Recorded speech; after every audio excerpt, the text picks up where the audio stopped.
Hey, what's up, family? My name is Alexander James. I'm so excited about our time together. Listen, if you just got here, I need you to already go down. It's a little button. I need you to hit the like button. I need you to hit share because we're about to have an amazing time because I have my good buddy, an amazing guest. We'll introduce him in a second. All right, so real quick, I want to introduce my guest, my friend.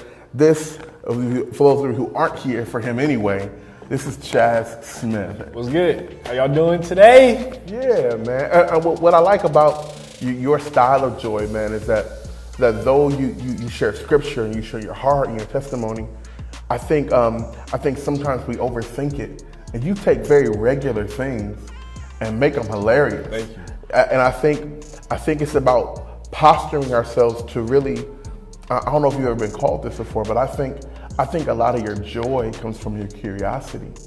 I think you're willing to let normal things become anything, and that's how you can make stuff like the Butter song. You know what? You know what? Yeah. All right, back to the story. So in 7th grade, I was 13 years old, and I was like in our hallways in 7th grade. In between the lockers, there were like these nooks where you could sit down and chill. And I remember after school one day, I was walking through the hallway, and an acquaintance, not really a friend, but a girl that I knew, she was sitting in one of the nooks and she just had her head between her hands and she clearly looked visibly upset. And I was walking through, you know, like that awkward moment, you see somebody crying, you're like, what do I do? What do I do? Should I just let them rock or like say, I'm probably just gonna keep walking. I almost kept walking, but I really felt like a nudge in my spirit to just sit down and talk with her. And I was like, hey, what's going on? You okay? She was like, no, I'm fine.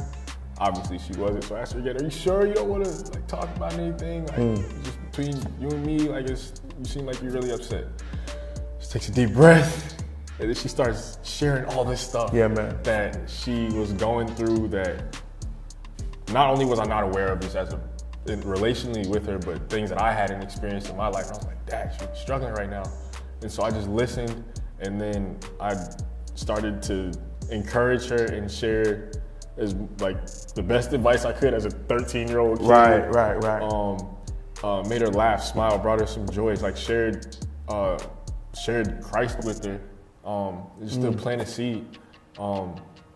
And she ended up.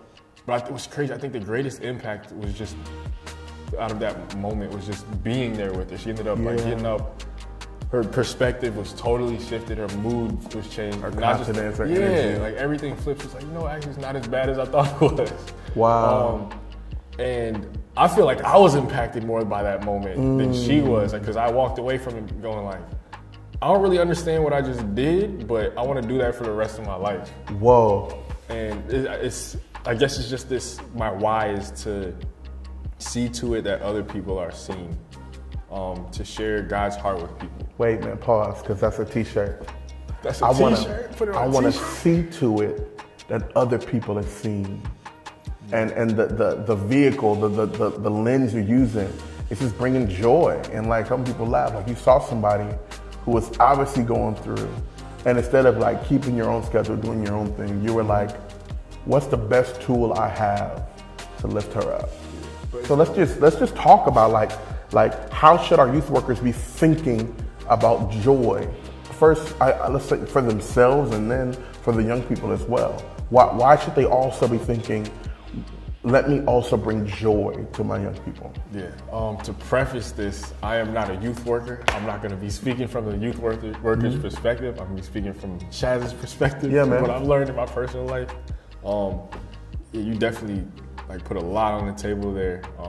So much going on in the world right now, and I don't think it's simply as easy as just like all this stuff is going on, but it's all good because I have God. Like, yes, in a way, but there's still like sorrow of knowing, okay, all this stuff is going on. God calls us to like help carry others' burdens and care for the poor, feed the sick, go into uncomfortable situations and be the difference in that. That's burdensome, and that's a lot of weight to bear. So one question is like, what burdens are we even called? Like, what is for each person? What are you called to? Because we can't do everything. We can't be concerned about everything. Yeah, man. I'd say it can even be like overwhelming to try to pray about every single thing all the time. Like what is the Lord leading us to do in any moment? I'd say that is just one major thing to consider to start off with. Yeah, man. And what I'm hearing you say is like the joy we're leading folks to isn't about pretending like bad stuff hasn't happened. Yeah. Right? Because often I think sometimes we offer this like blanket love and blanket joy that doesn't like sit in people's truth. So I think for the youth worker, we're saying like, hey, the first step of imparting this joy to young people is, I think what you did in your story is listening first. It's, I think maybe with all our lessons, all our sermons, on our plans, the first thing you need to do is get with your young people. Be with people. And listen to them and just be with.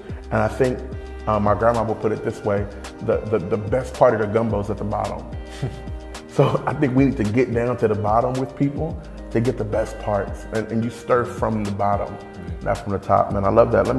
Because of That's a big question. Yeah, man, because of the depth of COVID and all the changes in church, man, I could just imagine that so many of our youth workers are like, I gotta make this happen. I gotta help my kids. I'm the only one there. Yeah. And you mentioned earlier, man, the idea of those burdens, and that can just become really heavy and trying to be everything for your young people all the time.